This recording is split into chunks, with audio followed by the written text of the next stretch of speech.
guys, what's up? Welcome back to another video. So the last video I talked about zoo theory, and that is the idea that an alien civilization that is older and more advanced than us could possibly be watching us or even keeping us contained or quarantined off from other galactic civilizations, given Fermi's paradox. Why haven't we made contact with aliens? Does it seem like we're so alone out here when we know that the place is just huge? Similar to zoo theory, simulation theory suggests we're being watched by something intelligent, but not aliens, rather highly intelligent futuristic machines that are processing us like data in a computer simulation.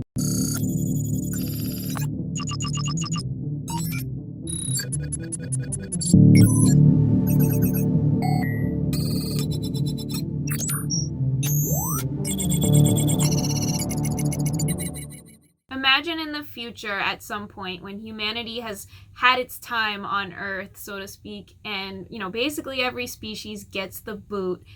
When it's time for us to go extinct, imagine we enter a stage of posthumanism. The idea of posthumanism is that our species will transcend biological limitations by merging our consciousness with the evolution of technology. At that point in the future, the amount of computing power available will be huge. It'll be capable of processing simulations at a level of detail currently unimaginable to us. We could be consciousness inside a computer simulation designed to assist the posthuman era. As a philosophy, simulation theory is surprisingly pragmatic. It pulls from the prediction that technology will continue to advance at an exponential rate and from quantum mechanics. According to quantum mechanics, the behavior of a particle changes depending on whether there's an observer present.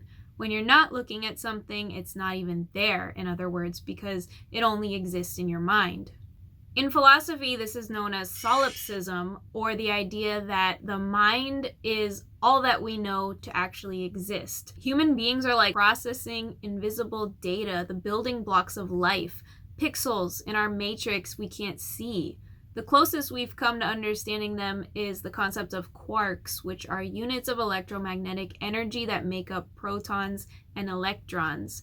And electromagnetic energy doesn't seem like a very physical thing. So maybe the mind is all that exists, and like fish who don't know what water is, we are virtual data processors who don't know what data is. Our five senses take in a vast amount of information, but it's processed in the brain into a new format in order for us to be able to perceive our reality.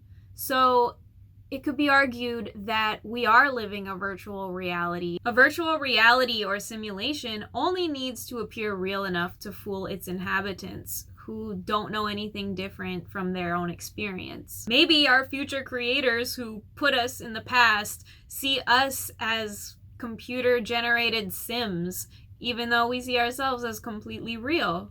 Maybe they don't even see us as individual units at all. They only see the big picture of a big AI machine putting together a simulation of human consciousness. As computer simulations continue advancing in their sophistication, some theorize we'll eventually be capable of simulating conscious beings inside computers, and we could run billions of simulated worlds containing trillions of these conscious avatars that are each unique data points in an enormous pool of data. According to the simulation hypothesis, if technology keeps evolving at the rapid pace that it's going, we are bound to have a post-human era in which we can basically hack evolution and avoid biological extinction by simulating consciousness.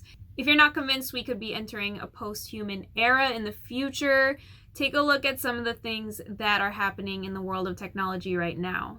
Entrepreneurs working in the fields of science and technology are bringing wearable technology under the skin, merging humans with technology.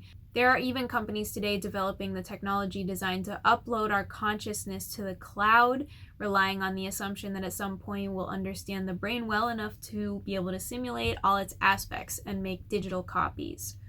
We can't forget the thousands of cryopreserved bodies and even the severed heads. Yeah, those are the people who signed up to be frozen when they die in hopes that their consciousness will get hosted on computer software in an artificial body once the science gets there. Besides the work going into simulating human consciousness, scientists today have been creating increasingly lifelike simulations of our planet Earth for purposes like weather prediction and GPS tracking. And it seems like a lot of trains heading toward one point of convergence in the future.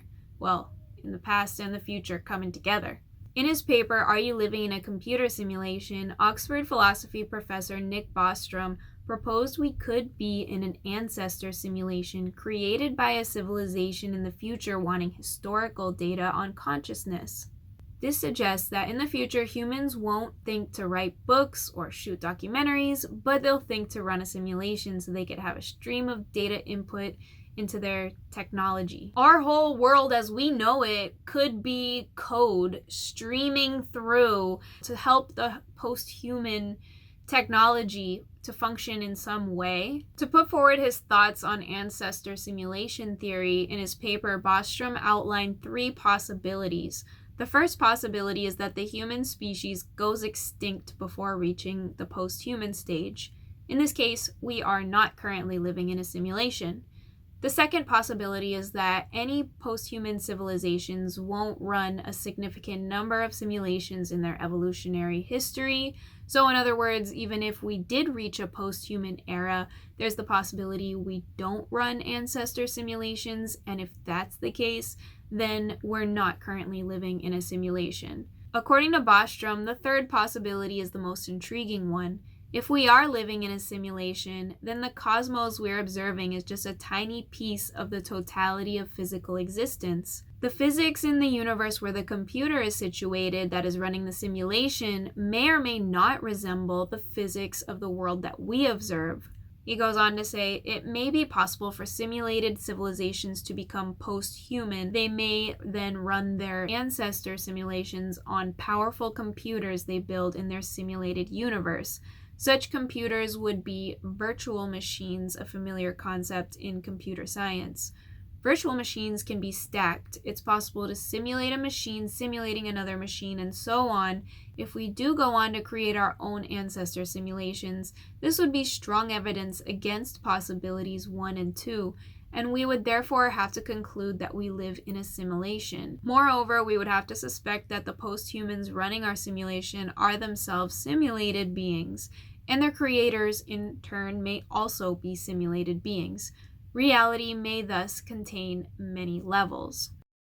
Just I want to convince you we live in a 4-dimensional world for that reason. Okay.